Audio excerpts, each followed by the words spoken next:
Bismillahirrahmanirrahim. Assalamualaikum warahmatullahi wabarakatuh. Rado Institut, Rado Yendra kembali hadir menyajikan suatu kajian-kajian yang menghasilkan novelty.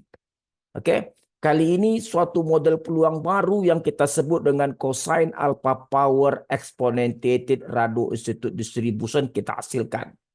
Suatu model peluang yang sangat kompleks, yang sangat rumit, tetapi memberikan hasil yang sangat baik.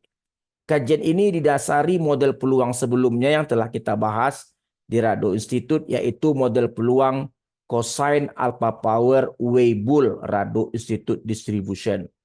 Kali ini novelty-nya adalah cosine alpha power exponentiated Rado Institute distribution.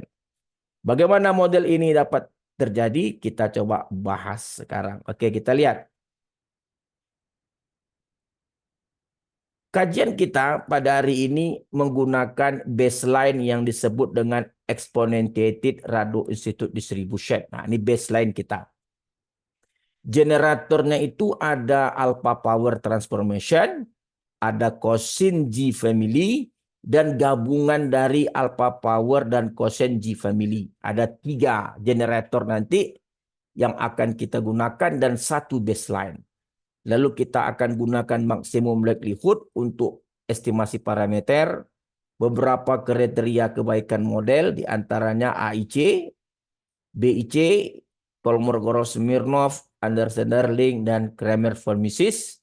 Lalu density plot, yaitu memasangkan histogram dengan fungsi densitas model, dan cumulative plot memasangkan empirical CDF dan numerical CDF.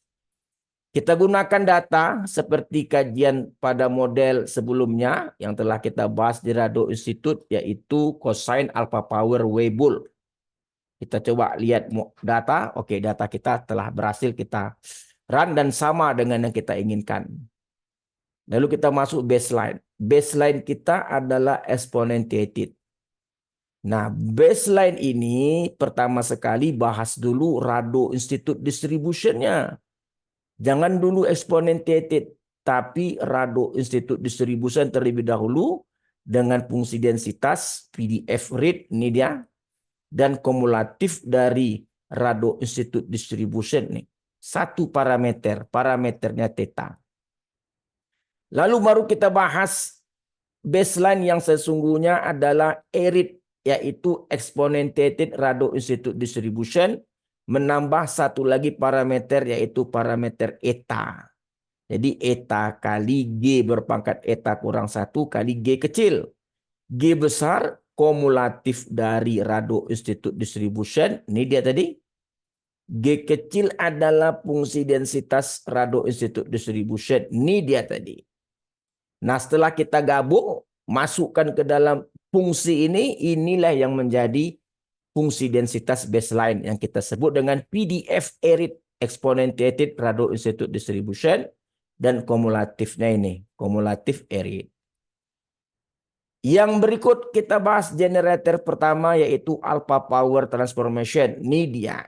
Ini yang saya sorot, inilah yang generator pertama itu, yaitu log alpha dibagi alpha kurang 1 dikali F kecil dikali alpha berpangkat F besar.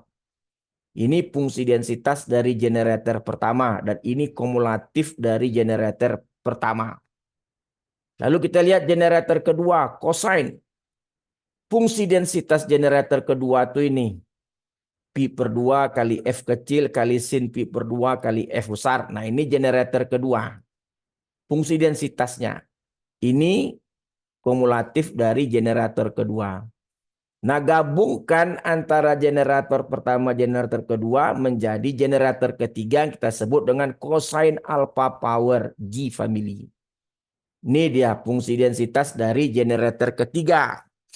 Ada pi per 2 log alpha dan seterusnya kali F kecil kali alpha berpangkat F besar. Ada sin pi per 2 A. A-nya itu ini. Oke. Lalu ini adalah kumulatif dari generator ketiga. Nah, dalam generator ketiga inilah kita tukar Fx kecilnya dengan baseline dari ERID tadi atau exponentiated Rado Institute distribution. dan kita tukar F besar X-nya itu dengan kumulatif dari baseline tadi. Sehingga menghasilkan satu model peluang yang kita sebut dengan cosine alpha power exponentiated rado-institute distribution atau CAPERID. Di mana fungsi densitasnya itu ini. Dengan F kecilnya itu adalah PDF erit, baseline tadi. F besarnya kumulatif dari erit.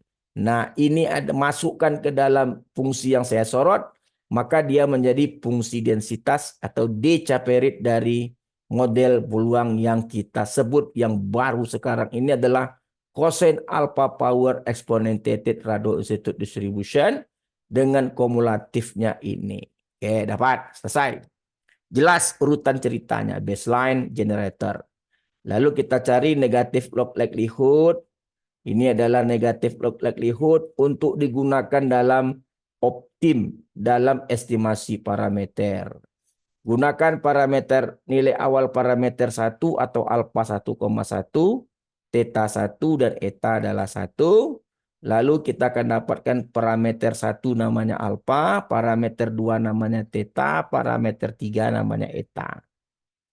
Lalu kita akan dapatkan berbagai nilai nanti AIC, BIC, minus log likelihood, terus ada Kolmogorov-Smirnov, ada Anderson-Darling, ada di antaranya Kramer-von Mises.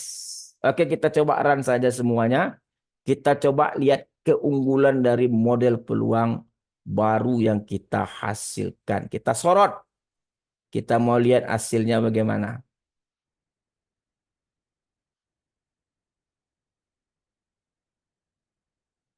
Kita run, kita lihat hasilnya. Tuh jalan tuh, keren jalan. Tanpa error, bebas error. Wah, mantap. Oke, ini adalah Kramer-von Mises, Anderson-Darling, Kolmogorov-Smirnov, dan ini adalah BIC, ini AIC, hampir sama dengan kajian sebelumnya. Ini adalah log likelihood, dan ini adalah standar error. Standar error itu sangat diperlukan nanti untuk membentuk interval tentunya.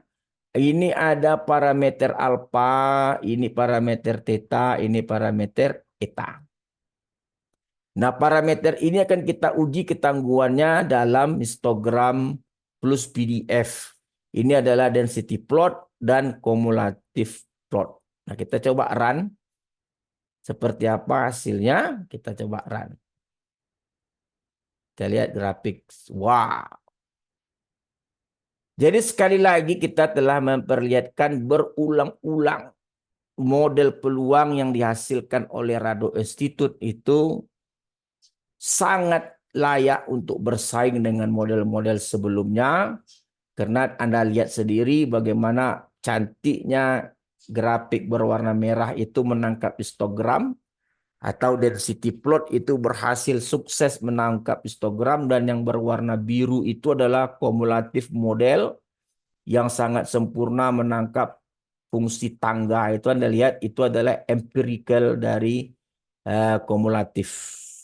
Nah, dari hal ini baik dari AIC, parameter, dan seterusnya kita bisa memastikan bahwa model-model peluang baru yang kita hasilkan ini adalah dapat dipertanggungjawabkan secara ilmiah dan telah kita aplikasikan pada data yang ada, ternyata dapat bersaing dengan model-model peluang yang ada sebelumnya.